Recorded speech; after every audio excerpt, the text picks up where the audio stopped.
Stacey Hall from staceyhall.com. Are you suffering from fear, and is it getting in the way of your success in your network marketing company? If yes, stick around because I have some solutions for you. I'm going to show you how to quickly overcome fear in network marketing and start actually having fun. I mean, it's supposed to be fun, right? But unfortunately, fear is probably the number one cause of casualties early on in people's network marketing careers because they're afraid of rejection. They're afraid of talking to people. They're afraid of showing people their opportunity. The thing is, those things, talking to people and showing the deal, are so fundamental to having success in network marketing. If you don't overcome that fear, you cannot be successful. So this is something that we need to nip in the bud as soon as humanly possible. I have 5 quick strategies you can implement that are going to overcome fear quickly. Here we go without further ado. Number 1, acknowledge it. What was it Dr. Phil used to say? You can't change what you don't acknowledge. You need to accept that you have the fear. Don't make excuses for it. Just look it in the eye, notice it, acknowledge it, and that way we can overcome it. Number 2, determine the cause of your fear without judgment.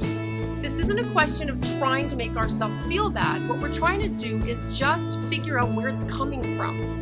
Why do we fear rejection so much that the phone weighs 8,000 pounds and we can't bring ourselves to call anybody? Why? Did somebody reject you somewhere along the line and it set you up for having low self-esteem this whole time? Is that a possibility?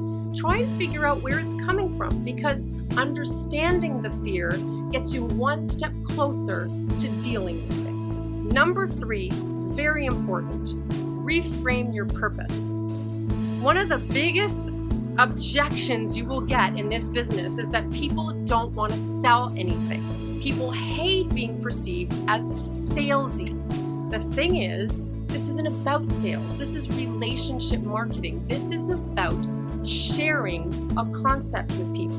So if you reframe your whole purpose and realize that all you're doing is trying to figure out who's open and who's not. You're just testing the waters and sorting people into 2 categories: open, not open. That's it.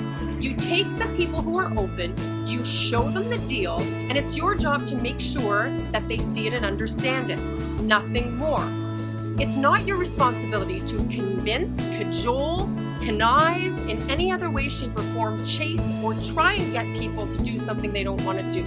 That is not what we do in this business at all. So there should be no reason why you would feel salesy at any point in this process.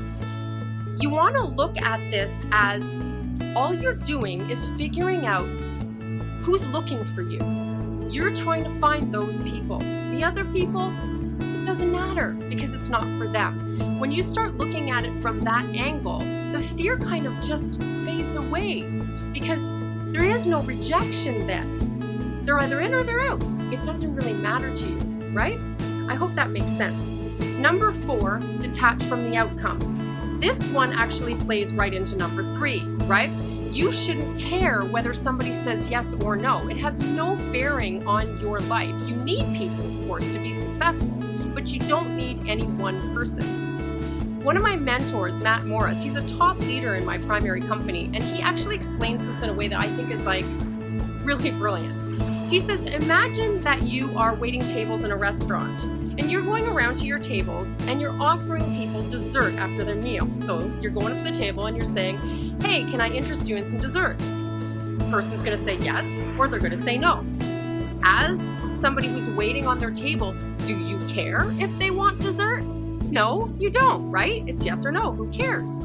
You don't run to the back and start crying and say, oh, they don't want any dessert. This is a scam. This food thing doesn't work, right? Like, it sounds absurd when we say it like that, but I mean, that's essentially what people do. They get a no and they just start freaking out and they say that nothing's working for them. It's a yes and it's a no. That's all it is. So just detach from that outcome. Go into every situation with the attitude that you are just going to bless this person with this wonderful concept you have to share with them that could totally change their life for the better. Have some posture. You're laying a blessing on them when you share this with them. Act like it. If they say no, recognize that no is not rejection. It's not right for them right now. It's nothing personal. If you detach from that outcome and realize that it is not a personal comment on you as a human being, then you no longer have any fear about talking to people about it. Because it's like network marketing is just dessert. It's a lifetime of dessert. It's awesome, but it's not for everybody. Okay? Number 5, take determined action. Attack the fear.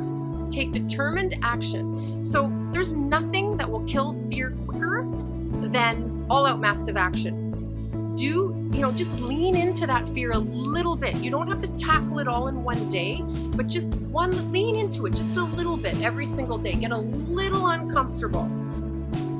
Every day, do a little bit of what scares you, and pretty soon, none of it will scare you anymore. Ray Higdon once said something that really resonated with me, and I'll leave that with you before I go because I think it might really help.